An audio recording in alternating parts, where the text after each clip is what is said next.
साधारण निर्वाचन शेष होशार बीजेपी सरकार किंतु जाजपुर विधानसभा बीजेडी जय लाभ करिबा गौतम राय अल्प भोट व्यवधान में हारी जाइछन्ति तथापि गौतम राय को लोकप्रियता किंतु बढ़ी बढ़ी चली निर्वाचन सरिले विभिन्न पंचायत गौतम राय नेतृत्व को भरोसा करी बहु बीजेडी कर्मी दल छाड़ी बीजेपी रे सामिल होउछन्ति। एही परिप्रेक्षी कनिकापड़ा पंचायत प्राक्तन सरपंच कमलिन दास के प्रतिनिधि सुशांत दास सब्यसाची दास के नेतृत्व में 200 ऊर्ध्व कांग्रेस और बीजेडी कर्मी विधिवत भाव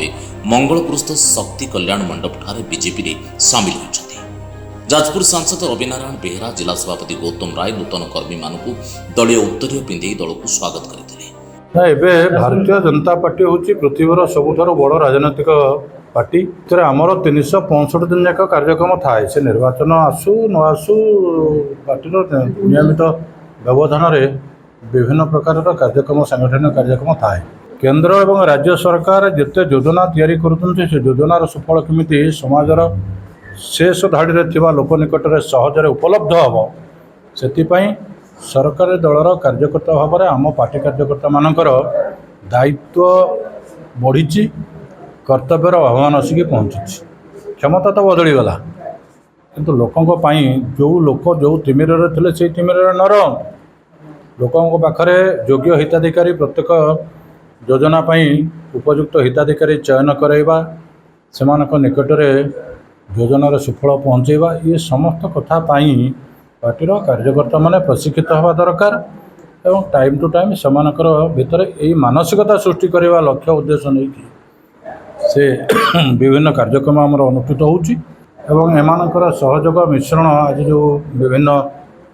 भिन्न राजनीतिक दलर आसी सब आम सहित जो मैंने जोग देले आकर योगदान निश्चय दल को आगू शक्तिशाली करिवो संगठन आगू बढ़िबारे ये निश्चित भाव में साहाय्य करिवो। यह मिश्रण पर्व में जाजपुर सांसद रविनारायण बेहेरा जाजपुर जिला बीजेपी सभापति गौतम राय बीजेपी कृषक मोर्चा संयोजक सुभाष महाती दशरथपुर प्राक्तन सरपंच इंद्रजित दास दुदुरांता प्राक्तन सरपंच हिमाद्री भूषण कुंवर मल्लिकापुर प्राक्तन सरपंच रामचंद्र मल्लिक मल्लिकापुर प्राक्तन समिति सभ्य गगन सुतार मंगलपुर पंचायत समिति सभ्यांक प्रतिनिधि प्रमोद कुमार पंडा प्रमुख उपस्थित थे। कनिकापड़ा पंचायत आज समीक्षा बैठक होता माननीय यशस्वी प्रधानमंत्री को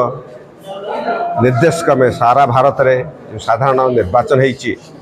आम डबल इंजिन सरकार आसी एवं जाजपुर सांसद हिसाब से मत जाजपुरवासी निर्वाचित कर समस्त धन्यवाद जनाऊँगी। ये जो समीक्षा बैठक होता विभिन्न कार्यक्रम केमी सुफल रूपे परिवर्तन हम जाजपुर जिलार विकास जाजपुर निर्वाचन मंडल विकास हम विशेषकर कनिकापड़ा पंचायत विकास हम से पुंखानुपुंख आलोचना है। गत निर्वाचन में आमर जो एमएलए प्रार्थी जो किसी पराजय है तार आलोचना है एवं Jajpur Kanikapada Dasarathapur block national highway ठार आरंभ कर आज रेलवे लाइन जो है आज आमर रेलवे लाइन जो सर्वे होइकिला परे जो रिपोर्टा अप्रूवाल होइकी केंद्र को गला से समस्ते उत्साहित एवं दशरथपुर ब्लॉक को रेलवे एवं नेशनल हाईवे दुईटा कनेक्शन हम आपर विकास हम माननीय यशस्वी प्रधानमंत्री नेतृत्व में उत्साहित ओडिशार डबल इंजिन सरकार उत्साहित आमर बंधु आम सहित जोगदे आज स्वागत जनाऊँगी। कनिकापड़ा पंचायत रे आज भारतीय जनता पार्टी जाजपुर जिलार सभापति श्रीयुक्त गौतम राय नेतृत्व उपर आशा प्रकट करी आमे आज कनिकापड़ा ग्राम पंचायत तरफ विभिन्न दलर कांग्रेस बीजेडी दलर शताधिक कर्मी आज भारतीय जनता पार्टी योगदान करते भारतीय जनता पार्टी जिला सभापति गौतम राय एवं जाजपुर जिलार सांसद श्रीयुक्त रविनारायण बेहेरा आमको स्वागत करते आमे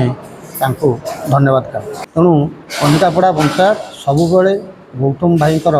नेतृत्व उपर आशा प्रकट कर जो दल थिला से दलर आमर आगुरी दल को भल पाई आज पर्यंत आम गोटे दल थिलु आज आम जन को नेता को भल पाई गोटे दल में